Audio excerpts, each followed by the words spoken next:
Morning, Coach. We are ready when you are. Thank you, Mark. We're looking forward to a great weekend. Excited about a packed house, and there is one request before you go into the stadium. We'd like to have everybody in their seats by 20 minutes before, but the Autism Society of North Carolina has a tent in Tar Heel Town with staff members to answer questions and provide resources. And we'd like for you to go by and talk to them in honor of the Bateman family with Jay and Heather and their wonderful son, CJ, who comes out to practice a lot. So Sally and I have a niece with autism. So if you get a chance, please go by and just look at anything that you could do for research or just education moving forward. And that would be great. Our practice has been really good. Hopefully our team's getting better. We need to build on what we did last week defensively. We had most of the moments at Georgia Tech were great, but those 5 plays killed us. Last week we had those 3 or 4 runs that squirted out early with Durant, and then we adjusted to it and pretty much shut them down for the rest of the day. And now can they do it 2 weeks in a row against a talented team? That's the big question mark. Kicking game, we're getting closer. Where field position was huge last week, and we blocked a couple of kicks. We've returned some kicks. Can we win a game on special teams at some point here? And that's what we need to do. And offensively, we've just got to be consistent. We said we've been big play, bad play, and we need a consistent running game. And then when you can run the ball, the rest of it works. And if everybody's at the line of scrimmage, like there were sometime last week with Duke, throw it and score. But at some point during the game, you're going to have to run the ball, and that's important. Mike Norvell, I covered his games when I was with ESPN at Memphis. He did a tremendous job there. If you look at their season, their overtime with Notre Dame, and like us, they had a tough opener. And then Jacksonville State, they didn't play as well as they wanted to, still had the game won, came down to a last play that they allowed a touchdown. Went to Wake Forest and had a tough week on the road, came back, and Louisville jumped on them. And then they came back and had a chance to win late. So they're really fighting back and getting more spirit. And then last week they won against Syracuse. So they've been in every game with a chance to win in the fourth quarter. So they could just as well be 4-1 as they are 1-4. And they took 13 transfers last year, so they know the transfer portal and they know how to do it. There's a lot of great players that came in that are helping them. And also they have a top 10 recruiting class with all services right now. I think some are as high as 7. So he's doing a really good job. Offensively, they returned 10 of 11 starters. 4 of the 5 offensive linemen that ran up and down the field against us last year, I think it's 241 yards rushing. They scored 21 points in the last 5 minutes of the first half. And we're down 31-7 at halftime. They blocked a punt against us last year and just played and coached much better than we did. Jordan Travis is the same quarterback that ran up and down the field against us last year. He can run. We've had trouble with running quarterbacks. And then you look at Corbett and Ward, and they're probably the best combination of running backs that we have seen, and one of the best in the country. Defensively, they're one of the best in the country at forcing sacks and tackles for loss, and that's been our nemesis all year. And you've got Jermaine Johnson that transferred in from Georgia, who's a great player at defensive end. Jamie Robertson, I think he came in from South Carolina, and he's one of their best players at nickel. And then Robert Cooper's 335 pounds, and he'll be in the middle of that line where we've had some trouble. So it's the most athletic defense we've played. And as I said, the things that they're doing so well have been things that we've had trouble with. So this will be a great test for us to see if we can improve in some of those areas. And lastly, we said we're honoring Coach Bowden at this game. Coach Bowden was a mentor to me. Just a couple of quick stories. I called him once, and we lost a few straight games to Oklahoma. And I said, Coach, you got Florida. How do you beat your rival? I mean, what do you do? And he said, oh, Coach, when you get good enough and you're tired of hearing it, you'll beat them. and that's the down home sense of humor. But like Coach Royal, he could take complicated things and make them really simple. I'm thinking he's going to give me a 30-minute speech on this stuff, and he was right. We got tired of hearing it. We were good enough, and then we beat them to start it back over. And then some of you have heard this one, but we're here the first year and we're really bad. And they put Florida State in the league. I thought they were going to wait 5 years so we'd have a chance to get better, but they didn't. They put them in the next year, and we're bad and they're really good. They went 14 years where they were in the top 4 in the country. So everybody's talking about my record against them. Check everybody else's too. Nobody was beating them. That first year he comes out and we're 1-7, and he hugged my neck and he said, "Hey, boy, you're doing this perfect. Man, you're setting that standard low. They're mad at me now if we don't score enough points or if we don't play a good enough first quarter. You got it perfect. You just keep doing what you're doing. You'll be fine." Next year we go down there to play them and we're 0-7. And he said, "Hey, Bud, you may need to pick it up a little bit. Last year was fine, but they're going to get tired of you losing this many." And I thought, as we're getting ready to play a top 4 team, he's telling me to pick it up. So, and then the last one is the last year we played here in 97. We had 2 chances to beat them out of the 9 that they beat us. The rest of them, we had no chance. But we had 1 chance down there in the rain where the game was close at the end, and we got a horrible call on the screen at the end. And then our last year here was we were 4 and they were 1, and we couldn't block them. They were the best defense I'd ever seen. They beat us 20-3, but his back was hurting at that time. He had a little stool he sat on during the games. And I said, "Coach, my goal for this game is to get you off that stool." He says, "Not getting off that stool, boy. I'm gonna be on that stool for the whole game. So you can't get me off that stool." And we didn't. So bless Coach Bowden. We miss him. And want to thank he and his family for all they've given to so many, and especially to college football. It wouldn't be the same without him, and Florida State sure wouldn't have the history that they've had without him. Questions?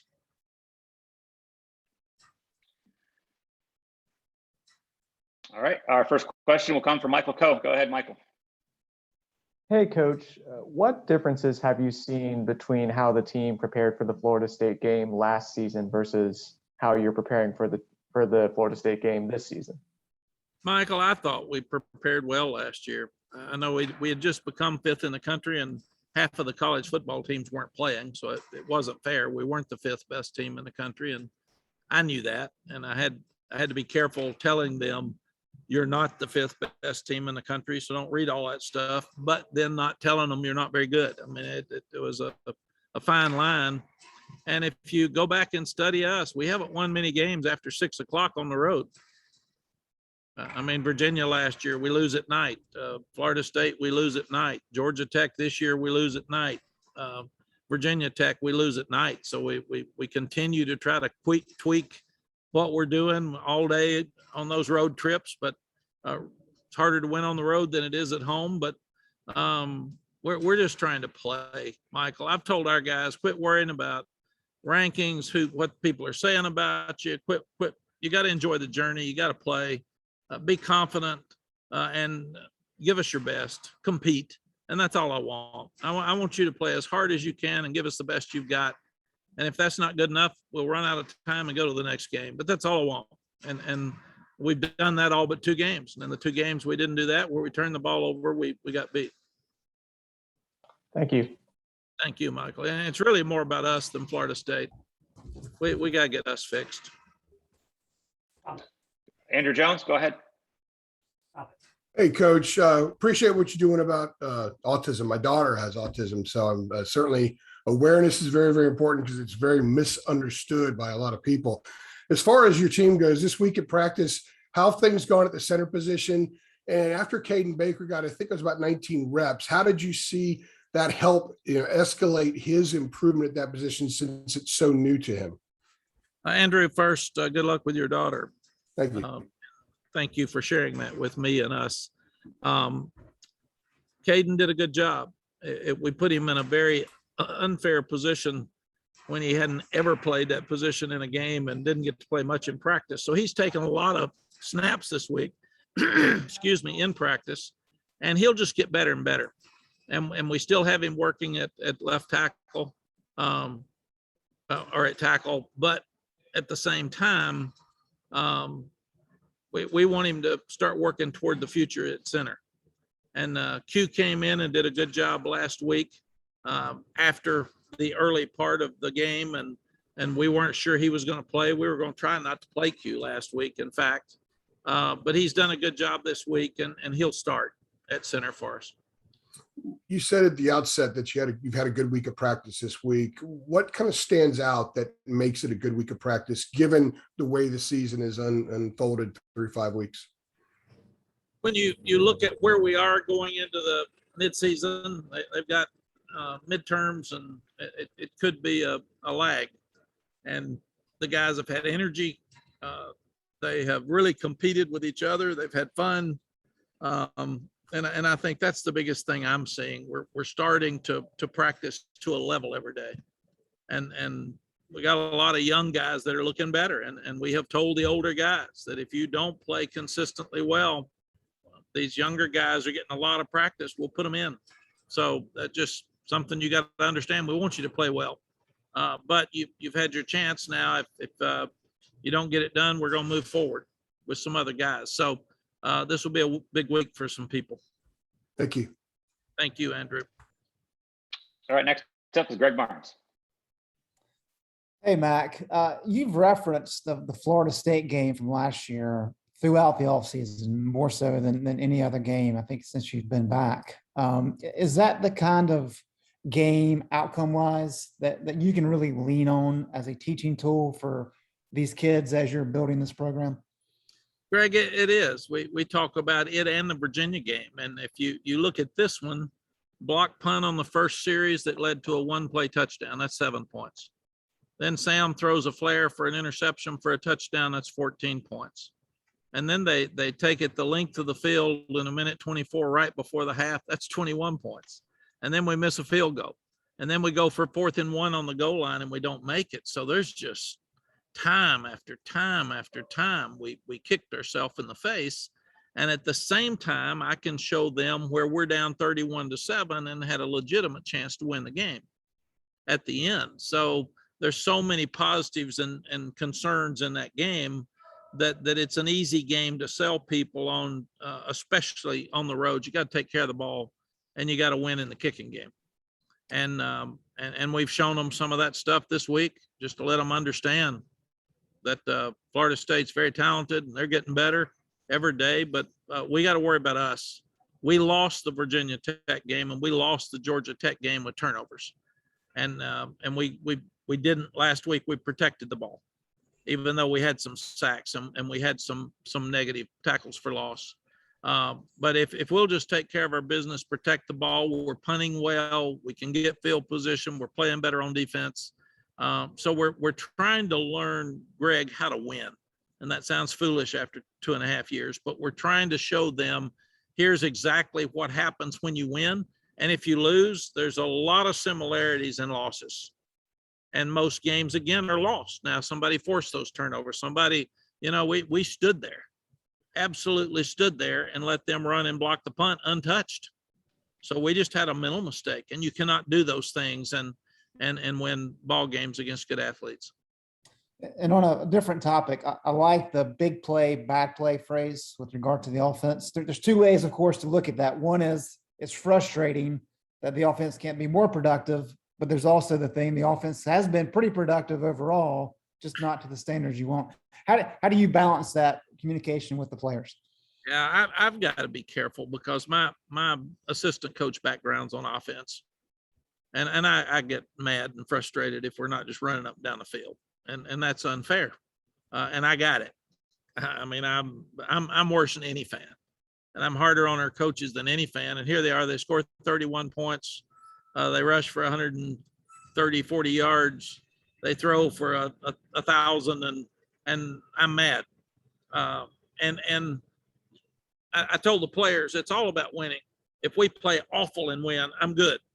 I have learned that. And I enjoyed beating Duke. And I thought it was a fun weekend and a great game, but we got to fix a lot of things. And that's what I tell them, Greg, we're good. We want to be great.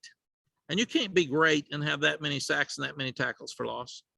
You can't be great unless you can put great games back to back together. And like defensively, it'll still in question. Will they, being bragged on all week, will they play well on Saturday? And I told them that's just part of this journey. And that's part of the life as a college football player. And it's not you. I mean, look at Georgia Tech playing with so much emotion against us, and then Pitt jumps all over them the next week. This is a hard game to play. And that's why it prepares them so much for life. And that sounds like cliches, but it's really true, is you have to play every day in practice to prepare yourself to play every game. And you can't turn it on and turn it off. And we're still in that position where we've turned it on and turned it off some. And that's why we're inconsistent, and we can't do that. And everybody says, well, why aren't you winning more on the road? When we get more consistent, we'll win more on the road, because everything's amplified on the road. Crowd makes it tougher. Travel makes it tougher. I've always felt like you don't get as many calls on the road. I've always felt like there's more turnovers on the road. So you just have to play better. And that's just a huge part of this. Thank you. Thank you, Greg. Okay, C.L. Brown, go ahead. Hi, Mac. I was curious, in all your years of recruiting Virginia, going back to your first stint in Chapel Hill, when did the 757, when did that kind of become a thing? When did that become like these are the best players that are coming out of the state of Virginia, and Carolina has to get a number of them?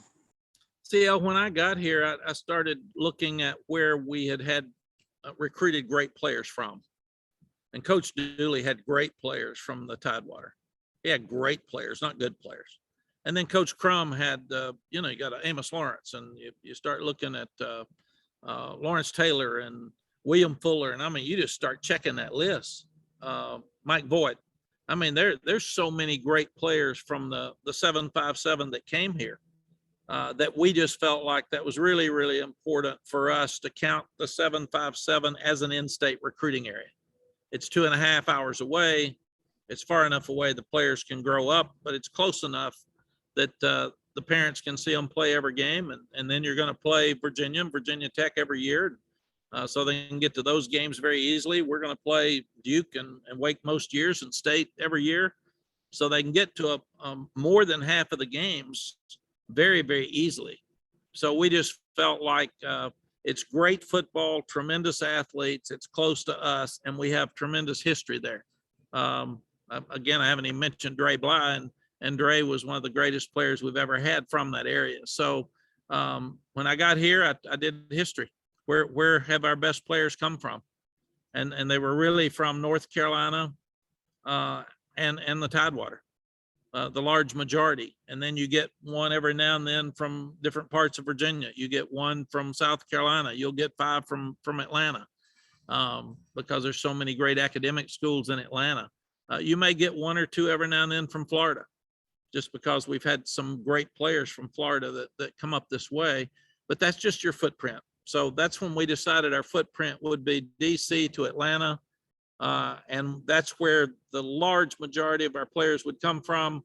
And then if we saw a legacy to our school or a great academic student from a different part other than our legacy or our footprint, we'd go try to get him. But that's how all that started. It was really Coach Dooley. And what is there anything you can point to? Like, what do you feel like kind of lends to the football culture in that area that produces these great players? Well, like Charlotte, there's a lot of people. And when you have that many people, you've got more recruits, and there's more people to choose from. And traditionally, the people in that area have left the state some. So that gives us a chance as well.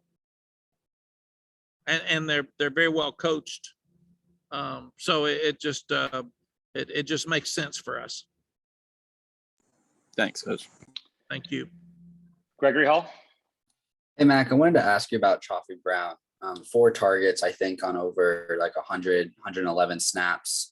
Is it a confidence thing with him, similar to what maybe you saw with Antoine Green last year, or just obviously he's being used and played a lot, but the targets aren't there. And obviously not everyone can get the ball as much as a Josh Downs, but just curious what's going on there. Gregory, he is improving. He's been hurt a lot, like Antoine, and there are some similarities there, and he's starting to get his confidence. The other thing is we've been sacked a lot on deep throws, so it's been harder to get as many deep throws where Sam's got time to take his time and get there. But we need Joffrey more involved, and we need to get him the deep ball more because he's the fastest player on our team. And obviously after 5 games to all of us, Josh Downs is one of the best players in the country. He's catching so many balls that people have to give him so much attention moving forward that we've got to have more production with the outside guys. So it's less about Chaffee specifically, more than just about the offensive scheme as a whole. I think maybe not offensive scheme, but we've got to protect better, and he's got to get off bump better, and he's got to catch the ball. Okay, over to Michael Coe. And excuse me, Greg, the scheme's there because Diami caught a bunch of the balls that we like for Joffrey to catch. So it's not that, it's just execution. Right. Execution is a better word than scheme. Thank you. All right, Michael, go ahead. Hey, Coach, you mentioned Jordan Travis before. Obviously, he gave you guys a lot of trouble in the first half of the game last year. What is it about him that impresses you the most? Jordan's a great competitor, and he can run. And man, he keeps fighting. There are times I thought we had him down last year, and all of a sudden I'd turn around and I'm start yelling for the punt team, and here he comes out of the pile. So that's what he does. He just competes. He obviously leads the team very well. They believe in him, and he seems to love to play. But we've had trouble with running quarterbacks, and that's they're going to line up and hit us right in the mouth with that big offensive line. 4 of the 5 guys that did it last year. And then they're going to have with the 2 great backs and Travis, and they've always had great skill outside. They can give you fits. Thanks, Coach. Thank you, Michael. Well, Coach, that was our last question in the queue. So appreciate a few minutes this morning. Thank you. Everybody be safe, and I'll see you Saturday at 3:30.